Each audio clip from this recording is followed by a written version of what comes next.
The South African under-18 baseball team, a squad of 18, are hard at work preparing for the 2019 World Cup.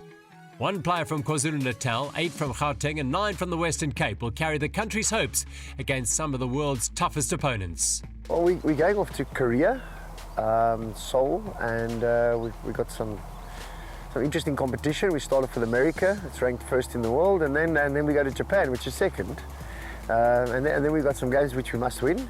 So we play Panama, and then Spain, and then Chinese Taipei, and hopefully we can take those 3. Baseball World Cups are separated out into age groups, but they do not all go to the same place at the same time. Robert explains how it all works. So every age group goes every second year. So this year we have the under-12s currently over in Taiwan. They've played their second game today. And the under-18s go away, and then next year will be the under-15s and under-23s. So every second year we send sides away, and then later on this year the South African senior side goes to the Olympic qualifiers in Italy. A year ago, South Africa sent an under-23 and an under-15 team to the respective World Cups. The older men played in Colombia and won 2 matches, while the under-15s found the going very tough in Panama. But Robert believes the experience served the young men very well. You know, we didn't win any games. I think the good part about it is that we're better prepared this time round, because I think we understand it a little bit better. So I think we've done a lot more work. We've had a lot more doors open for us. And I think our 5-0 result against the States was a really big one. We lost 5-0 against America, who went on to win the tournament. So I think we got noticed in that one. The United States have won the last 4 under-18 World Cup titles, but Cuba have won 11 of the 28 since 1981. In 2019, the South African team are leaving no stone unturned as they try and improve on their results. The team are preparing with the added assistance of a physical trainer who will get them into the best possible shape ahead of the tournament in Gyeonggi Province in Korea. Well, look, I mean, at least we know what we're up against, which is better. I mean, it's my second one, so I think I know what we're up against. We've also incorporated a trainer this time, which we never had, in Jody Birch, ex-professional rugby player. And he's opened some doors at the local gyms, and so we've got a bit more strengthening. We've just been training on the field really, so it's going a bit better. With a 2 or 3 year age gap between the under-15s and the under-18 players, it's not likely that South Africa will have too many players with big tournament experience in their under-18 squad in Korea. Well, we've only got one. We've only got one guy that was with the under-18s last year, and a couple that went 2 years ago, and a couple that went with the under-15s before that. So only Luke that's our captain, and he's the only one with a bit of experience. The Under-18 World Cup is a serious competition for all the nations, but each and every one of the players will also be hoping to catch the eye of a scout from one of the world's big professional leagues, which of course has happened in the past. South Africa's highest-profile player, Gift Ngwepe, has played for the Toronto Blue Jays and the Pittsburgh Pirates and is now with the Philadelphia Phillies, and there are others. There's a couple, the guys that have gone on to play college, and a couple of guys who got signed, and every year there's the opportunity. There's a lot of scouts. This is the most scoutable age group in the world, so you know there's a lot of scouts coming out to come and have a look and identify talent. The sport is amateur in South Africa, with players juggling working and home lives with playing and preparing to play at the world's biggest stage, the World Cup, which in essence is a shop window for the players, where they can display their wares and their skills. For sure. I mean, that's what we're trying to do, and we're trying to facilitate them, and that's why we're training as hard as we are to give them all the opportunity and you know, open doors for them. At the moment, I mean, we're training about 15 hours a week, which is a big sacrifice, but I think for the bigger goal and to try and get these guys noticed, I think that's what our aim is, yeah.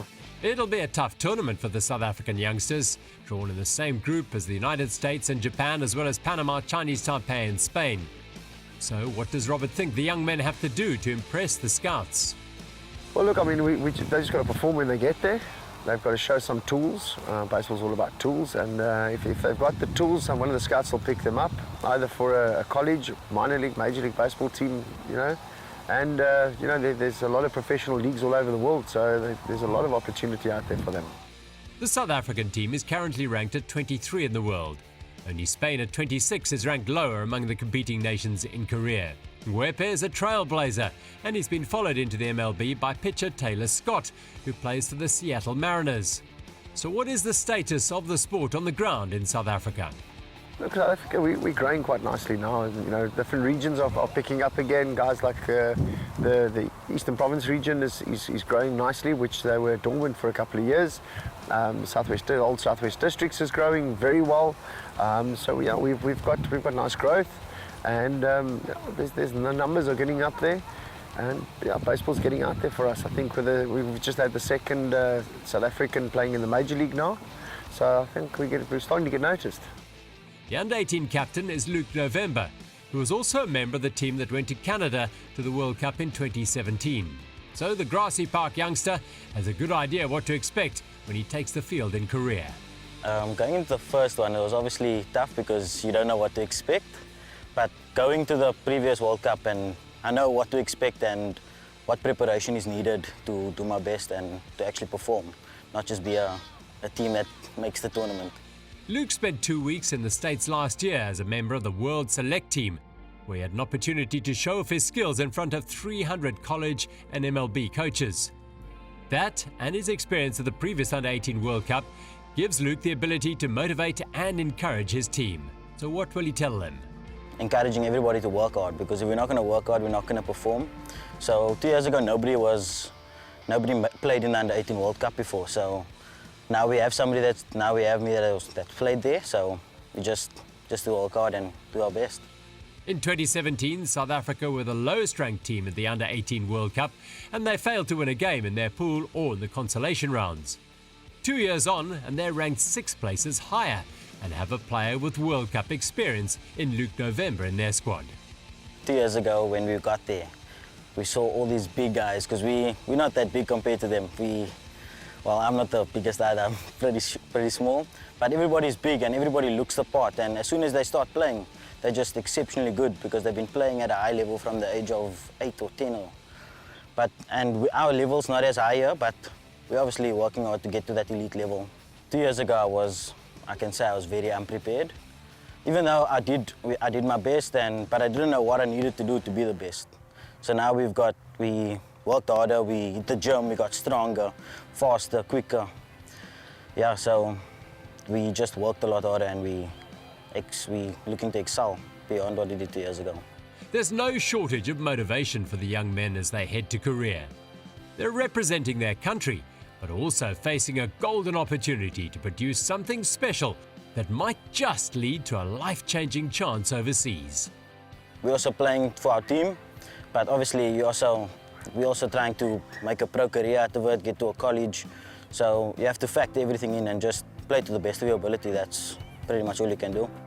Gifton Wepe is a previous guest on Showcase, and he put South Africa's name in lights in the MLB last year when he became the first from the African continent to play in the most prestigious league in the sport. Wepe, now Taylor Scott, are evidence that there is a future at the top table of baseball for Luke and his teammates. The big step up was last year when Gifton Wepe was the first African-born player to play in the Major League, so that is a big step up for us. So that actually put us on the map, and now more people are paying interest, and yeah, so it's definitely an extra motivation. In Canada 2 years ago, South Africa lost 6-0 to Mexico, 15-2 to Cuba, 22-3 to the Netherlands, and 12-0 to second-ranked Japan, before an impressive 5-0 defeat to top-ranked United States. This year, they're strongly motivated to take on those top 2 teams once more. Well, there's nothing much we can do but just to play to the best of our abilities. I mean, we are 2 years in a row, 2 tournaments in a row. We got both number 1 and number 2, as in USA and Japan. So that's obviously very difficult. So yeah, just play to the best of our ability and try and give them a run for their money. For all but Luke November, the occasion will be an overwhelming one. But the captain is confident that if they stick to playing their basics well, they'll be fine. I think that we have to first start at the basics. We just have to do the basics right and games will run smoothly. And obviously a lot of people will be starstruck by the moment and everything in the first game, but you have to get used to that. And you have to just work hard and do the basics. That's what I think we need to do. The South African Under-18 baseball team start their campaign in Gijang against the United States on the 30th of August. A day later, they play Japan, followed by Panama on the 1st of September. Day after that, they'll be hoping for a win over Spain, and they close off their pool play against Chinese Taipei on the 3rd of September. It's going to be tough, but we wish them all the very best.